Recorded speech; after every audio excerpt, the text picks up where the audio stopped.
Now, how does God write? It's probably not a question you've ever been asked before. But if you were asked this question, how would you answer it? If God was to write, how would he write? Well, we actually know the answer to that question, or at least one answer.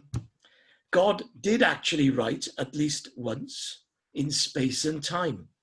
We all know the story on Mount Sinai when God met with Moses in the fire and thick cloud with thunder and lightning, earthquake and trumpet sound. How did God write then? He wrote on tables, on 2 tablets of stone. The Bible says tablets of stone inscribed with the finger of God. We've known this from childhood, but have we ever stopped to consider the significance? God wrote on tables, 2 tablets of stone side by side. By the way, the stones were probably rectangular. The curved top in illustrations probably emerged in medieval art. But why 2 tablets of stone? Why not write on 1 tablet? It certainly would have been possible to write the 10 Commandments in Hebrew on 1 stone, and Hebrew is also shorter than the English. And another aside, the term 10 Commandments is actually the 10 words in Hebrew. They're also given the name Decalogue from the Latin for 10 sayings. And another question, how many sides did God write on? Look at what the NIV says in, let me just share this joke with you first. This is a bit of humor. Back in 2011, when Steve Jobs of Apple passed away, and this little cartoon where God is greeting Steve Jobs and introducing him to Moses, saying, Moses, meet Steve. He's gonna upgrade your tablets. I thought that was quite funny. But the 10 words that God wrote on those tablets in Exodus 32, this is the NIV, and it says this: Moses turned and went down the mountain with the 2 tablets of the covenant law in his hands. They were inscribed on both sides from front and back. The tablets were the work of God. The writing was the writing of God engraved on the tablets. And just in case you're not sure about the NIV translation, this is what the JPS, Jewish Publication Society, 1985 translation says. Thereupon Moses turned and went down from the mountain, bearing the 2 tablets of the pact, tablets inscribed on both their surfaces. They were inscribed on the one side and on the other. The tablets were God's work, and the writing was God's writing, incised upon the tablets. So this suggests that God wrote on both sides of the 2 tablets, so on 4 sides. Have you ever considered that? The Talmud recognizes this and says a miracle occurred. The writing of God went through the stone onto the other side, and yet it was possible to read it correctly on both sides. And not only that, it says, but the 2 letters which look like complete circles in Hebrew, samech and final mem, the stone was left separated in the center of the letter, miraculously stayed in place. This is what the Talmud says. A final question is, how did God actually lay out the commandments on the 2 tablets? In what order or arrangement? Well, we all know the answer to that, as we've watched Cecil B. DeMille, the 10 Commandments. They were set out 1 to 5, and then 6 to 10 in this kind of manner.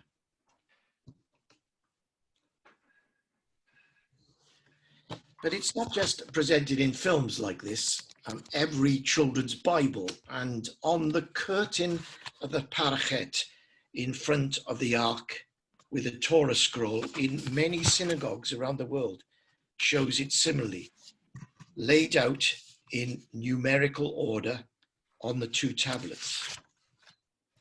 There's a slight variance in the Jewish listing in that the first commandment in Rabbinic Judaism is considered as just the initial affirmative statement, I am the Lord your God. And then the next two commands that we have in the Protestant list are counted as one about God. The Chilta of Rabbi Ishmael supports this. It asks, how were the 10 commandments given? And answers, 5 on one tablet and 5 on the other. It also says that number 1 was written over against number 6 with an assumed relationship between them. However, the same passage says, the sages say they were given 10 on one tablet and 10 on the other. So meaning the two tablets were a copy of each other, maybe like ancient Near Eastern treaties. Well, what is right? Well, first, we should always take notice of the literal translation of the Hebrew. And here is Exodus 32, verse 15 and 16 again, but translated word for word from the Hebrew. Moses turned and went down the mountain with the 2 tablets in his hand, tablets of testimony written from their 2 sides. From this and from this they were written. And the tablets, work of God, they, and the writing of God, it, engraved on the tablets. The Hebrew uses a preposition, from, that suggests movement from their 2 sides. From this and from this they were written.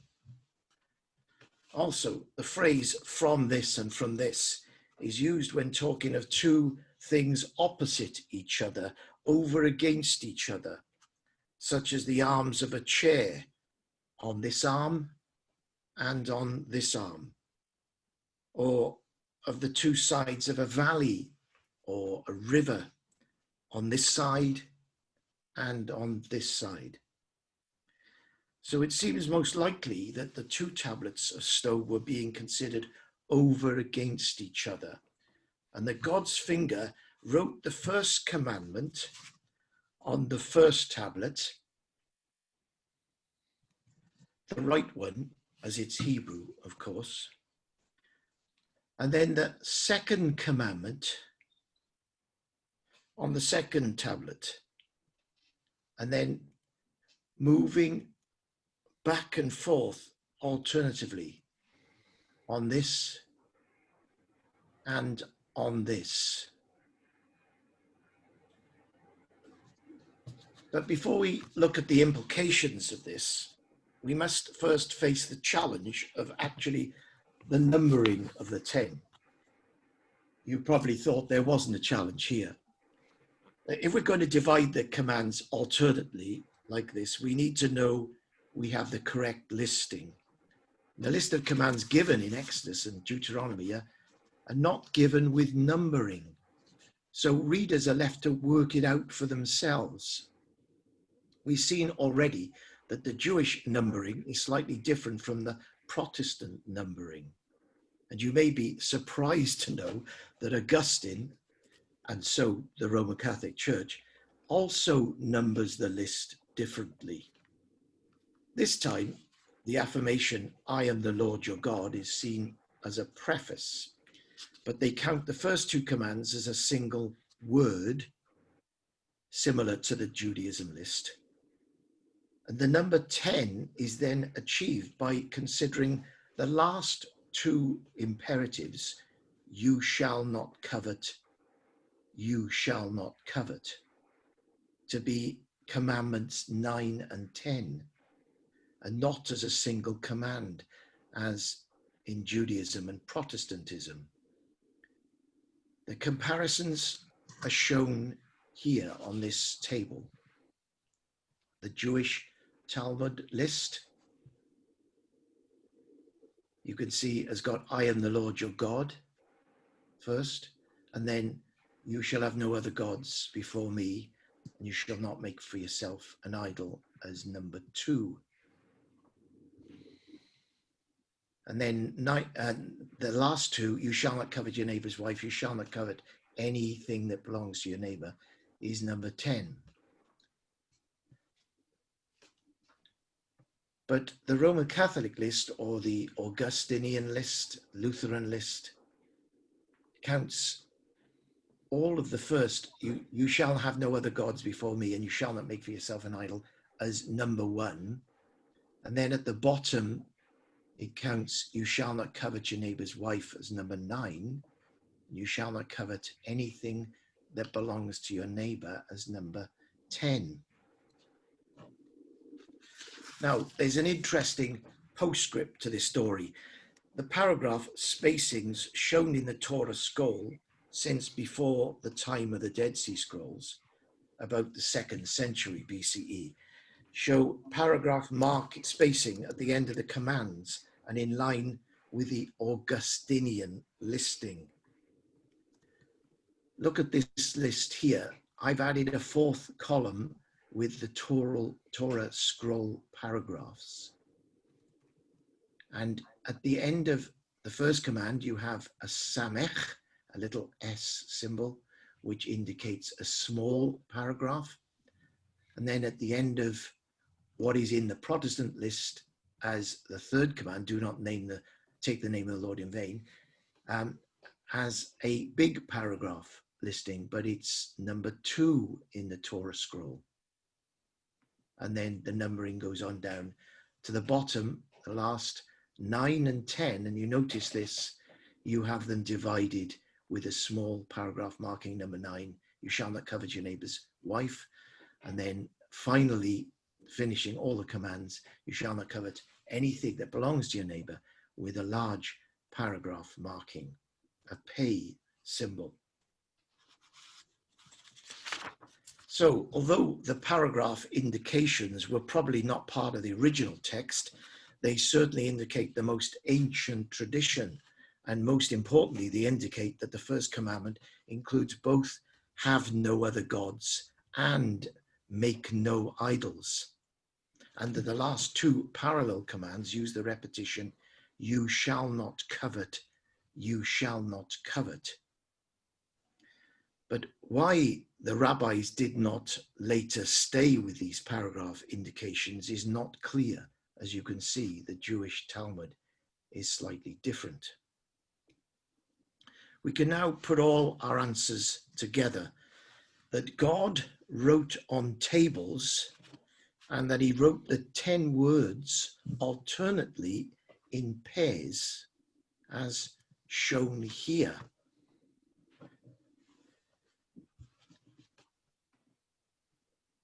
This time, the pairs are numbered 1A and 1B, 2A, 2B, and so on. And at the bottom, you can see 5A, you shall not covet your neighbor's house, is parallel with 5B, you shall not covet your neighbor's wife. So these are the 2 tablets in the 2 columns. Now, you might ask, what's the significance of this? The commandments have not changed in any way, and the reader reads them in the same sequence, 1A, 1B, 2A, 2B, and so on, whether written in a linear form or in this tabulated form. So surely there's no difference. But there is a conceptual revelation here.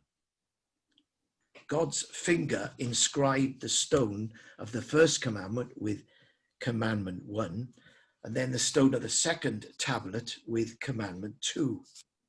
And then the stone, and the reader now follows the finger of God and reads them and experiences them as a pair.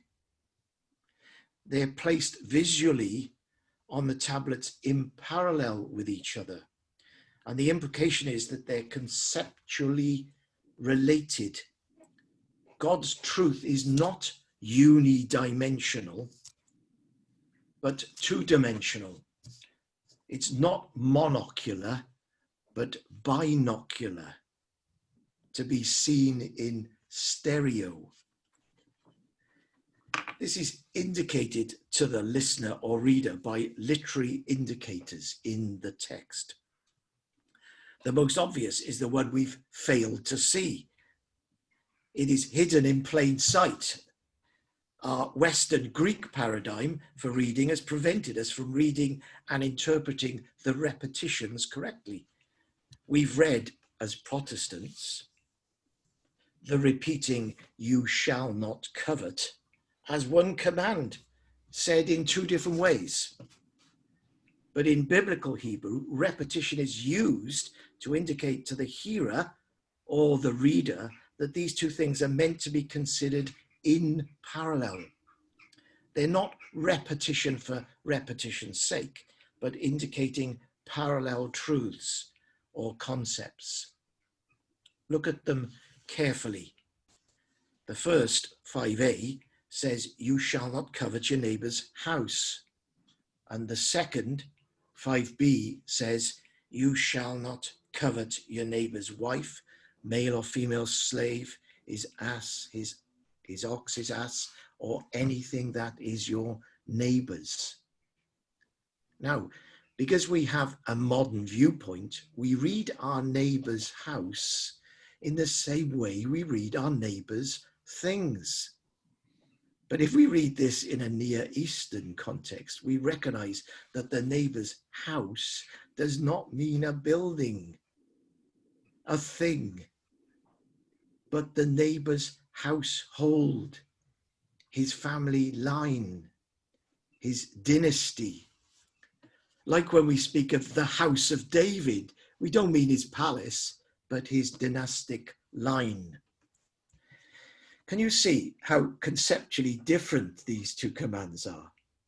You shall not covet your neighbor's house, his family line, his ancestry, is set over against your neighbor's things, his property and possessions.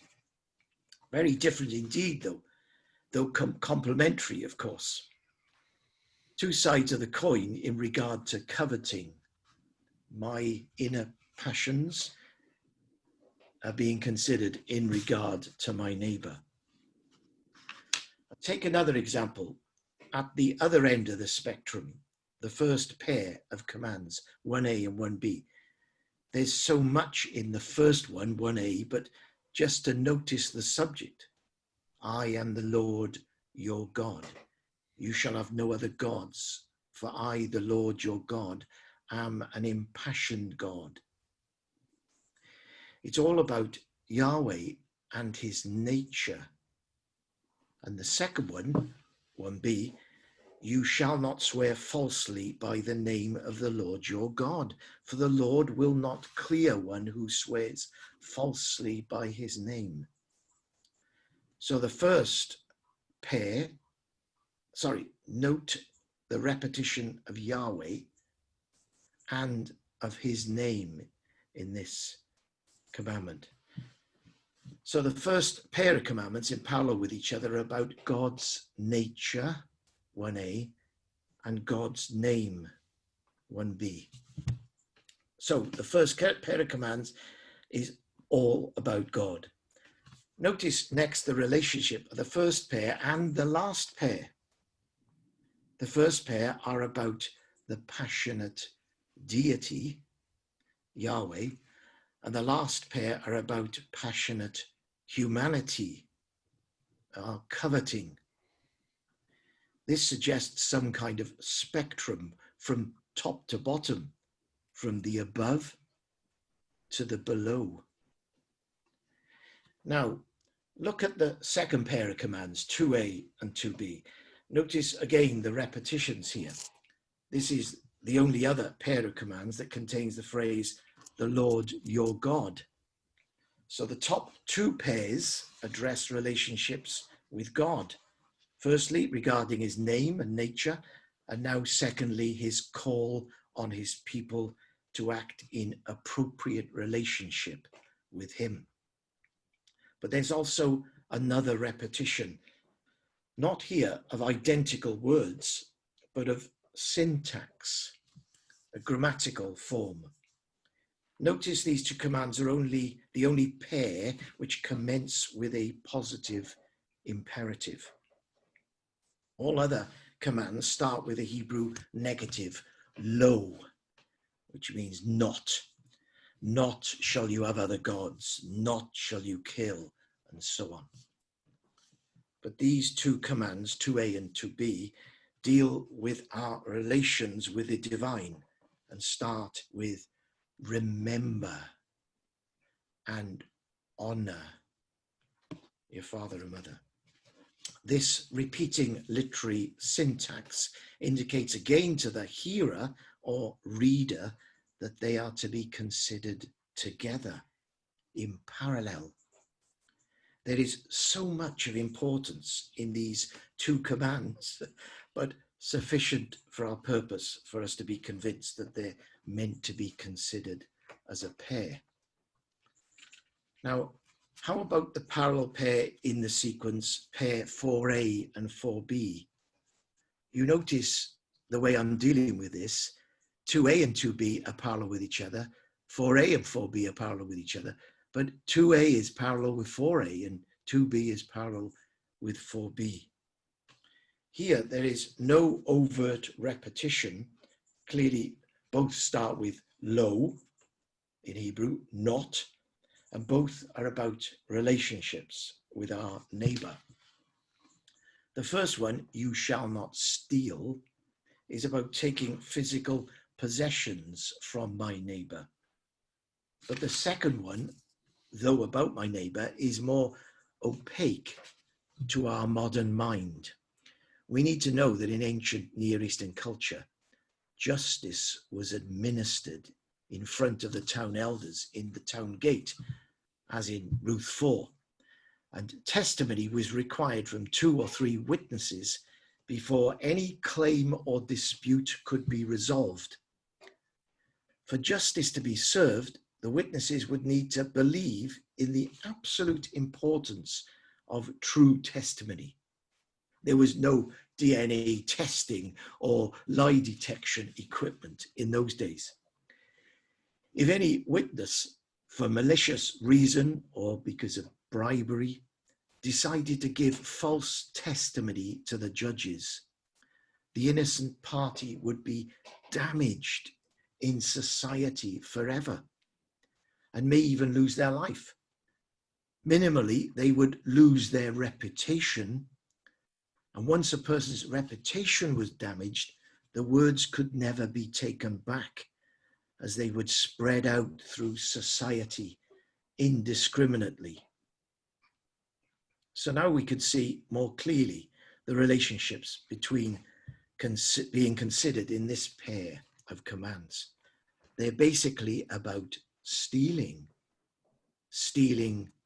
the possessions, 4a, and stealing the reputation, 4b, of my neighbor. As we've seen, the second pair, 2a and b, is about our relationship with the divine. But this fourth pair is about our relationship with the human or mundane. So what about the remaining central pair, 3a and 3b? This is another key concept in biblical Hebrew, that the literary middle of an inverted parallel relationship, like A, B, C, C, B, A, is also the conceptual middle of the composition. The middle pair of commands is you shall not kill and you shall not commit adultery. Basically, this pair is about life and death matters. Clearly, the first, about killing, is obvious. God is deeply concerned that we respect human life. But the other side of the coin to the taking of life is the giving of life, which was and is a fundamental purpose of marriage.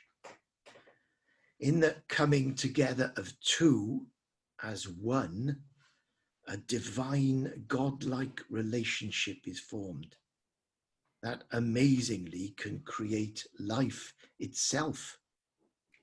Again, there's so much more in this pair of commands, but we've given sufficient detail for our purpose on how God writes.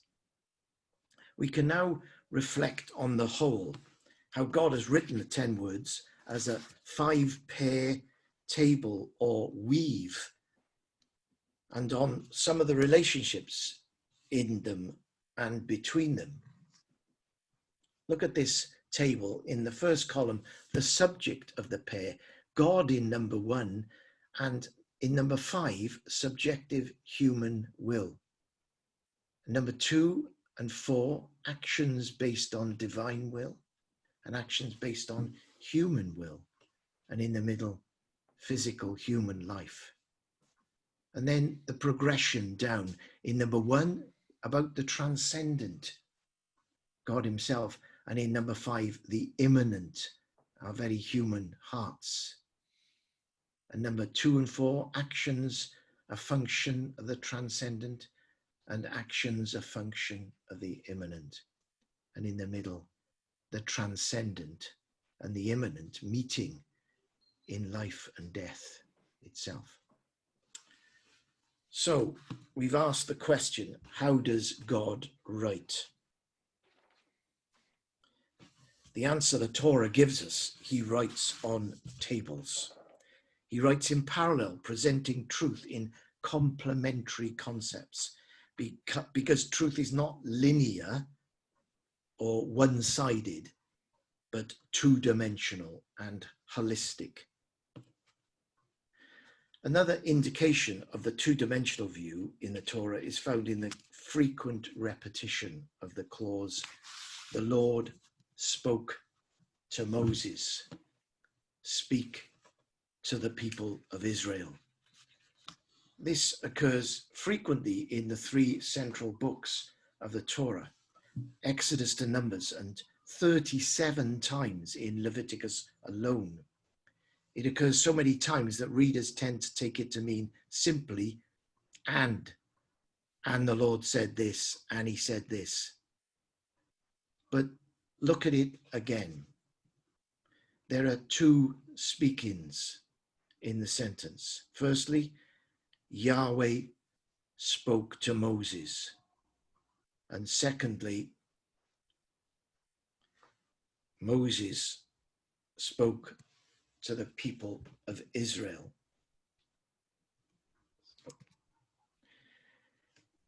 Yahweh is said to speak to Moses on Sinai and in some kinds of celestial revelation, where Moses saw a revelation of God and of the heavenly sanctuary as a pattern for the earthly. This first speaking was some kind of vision, Moses seeing and hearing God like a prophet did. But the second speaking was when Moses came down the mountain and spoke God's words to all the nation. Moses, like a teacher, giving them the words of God in oral instructions, the meaning of Torah. Clearly, the Decalogue was meant to be like a paradigm, a concrete picture for us, to have a visual image in our minds of how God presents truth to us and how we should hear it and see it. It's not a logical list, 1 goes to 2, goes to 3 kind of thing, but a 1A idea in parallel with a 1B idea. Now, if this is true for the concrete example of the Decalogue, could it be true elsewhere in the Torah? A likely place to consider is the creation story in the first unit of the Bible. One of the advantages in analysing this creation story compared with the Decalogue is that the days are clearly labelled 1 to 6, and each day is clearly marked out with literary indicators. Each day opens with, "and God said," and each day closes with, "and it was sunset, and it was dawning, the nth day." So we have no difficulty knowing what the 6 parts are. But one of the strange things people and critics have noticed about the 6 days of creation is the way that luminaries in the heavens are created on day 4, when light had already been created on day 1. That does sound odd. But we should notice carefully the Hebrew of days 1 and 4. Day 1 starts, "and God said, let be light." Yehi or. And day 4 starts in exactly the same way. "And God said, let be lights." Yehi ma'orot. As we've said, this kind of repetition is a surefire way of knowing that these 2 days are meant to be conceived in parallel, side by side. Of course, if you put day 4 alongside day 1, then you have a symmetrical pairing. Days 1 to 3 paired with days 4 to 6. Other things then become obvious also. Day 1 is about light, and day 4 is about lights. Day 2 is about the expanse between the waters below and the waters above. And day 5 is about 2 kinds of living things: the fish that live in the waters below and the winged birds that fly in the expanse above. And even more striking, day 3 is made up of 2 creations: the formation of land and plants on the land. And likewise, day 6 is made up of 2 creations: the creation of the animals that live on the land and human beings who feed on the plants, both made on day 3. It's quite clear that the 6 days of creation are meant to be heard and read and considered as 3 pairs of days. This is confirmed by many commentators, from medieval rabbinic scholars to current scholars. When creation is looked at like this, as a 3x2 matrix, we can see that the top row is about the heavens, labeled the above, and the bottom row is about the expanse. The bottom row is about the earth, the below, and the middle row is about the expanse, the between. I've colored the rows to indicate the sky above and the earth below to make the picture obvious. Now, interestingly, Midrash Rabbah says about creation that Hashem, the Lord, gazed into the Torah and created the world. This is interesting, suggesting the rabbis believed that the Torah was there in the beginning, and that the Lord consulted the Torah in order to create the world in the way that he did. The opening of John's Gospel, if you remember, also says, "In the beginning was the Word." And if you recognize the 2-dimensional parallel view of creation in Genesis 1, as just outlined, then it's true that the Torah paints creation as everyone sees it. Everyone, whether a primeval human or an advanced scientist, looking out at the world, sees the heavens above with the sun, moon, and stars, and the earth below with the plants and animals and themselves on terra firma, and the between, separating the below from the above. The Torah shows this creation image not when read in its linear order, but only when read as if written on tablets in parallel. Interestingly, the pattern is the same with the Decalogue, with the above and the below and the between. And the key issue is raised in the between. As people stand up and look out at their world, they recognize that they're very definitely part of the mundane world here below, and they sense the light of the divine in the heavens above. But they feel the issue is raised in their minds by the separation of the below from the above, by the between. How does our below connect with the above? Does the picture of creation in Torah contain the clue, the answer to this primordial question? Well, the first thing to notice is the divine statement made on each day regarding the goodness of the day's creation. After every creation, the Torah says, and God saw the X, that it was good, as shown by these ticks on each of the days. That is, except for day 2.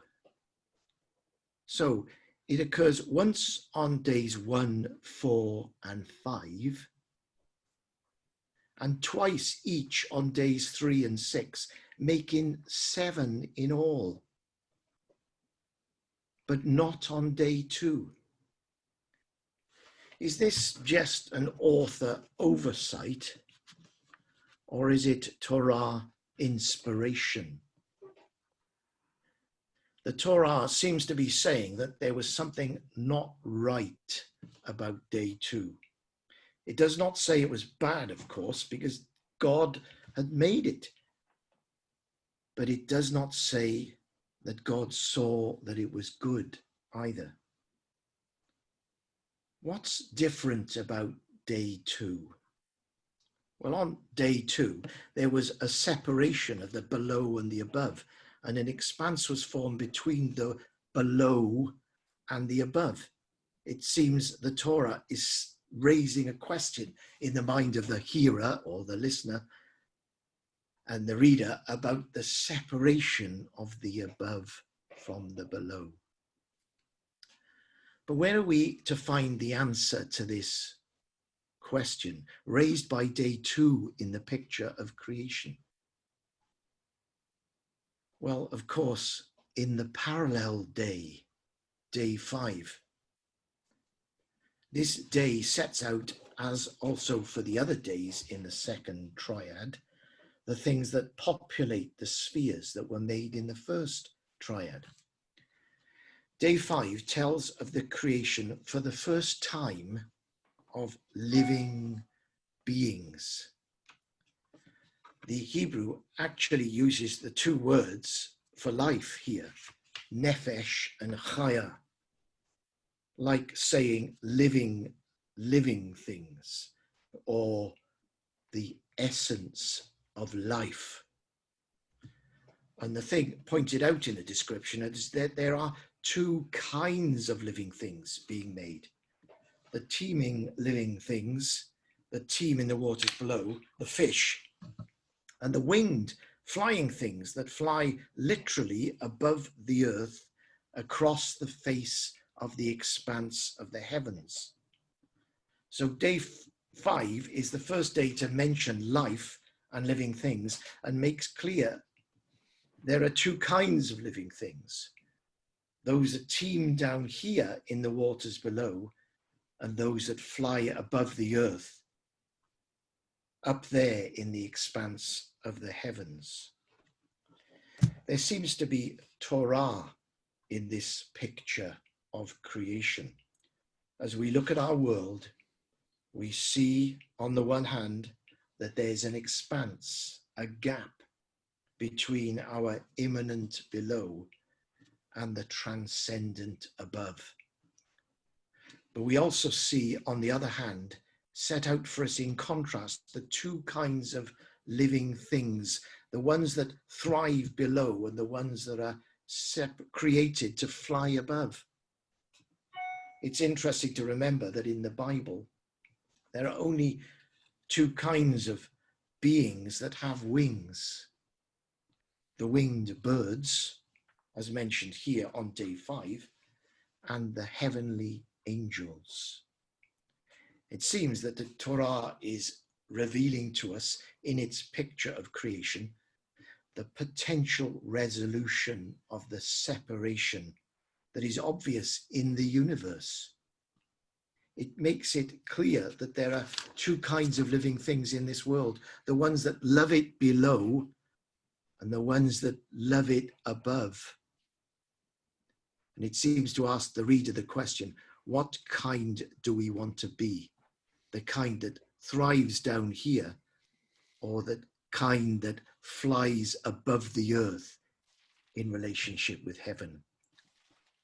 As if to confirm this, the same thread runs right through the book of Genesis, again and again, presenting us in parallel two kinds of living beings, Cain and Abel, Abraham and Lot, Isaac and Ishmael, Jacob and Esau, Joseph and Pharaoh. This is the question of the whole Bible. What kind of living thing do you want to be? I'm going to have to skip because of time. I'll just conclude here. So how does God write? Does it make sense to you that God would write on tablets, truth in tandem, principles in parallel? What difference would this make to a linear reading? Well, spend time meditating from this side to this side on the parallel texts of the Decalogue and the Creation to see if it makes a difference for you.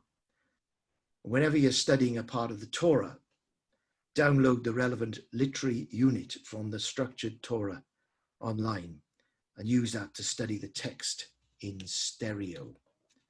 Or read my paper on the festival unit on Leviticus 23, which is available online. I will finish there and take any questions. Thank you. Hi, everybody. I hope you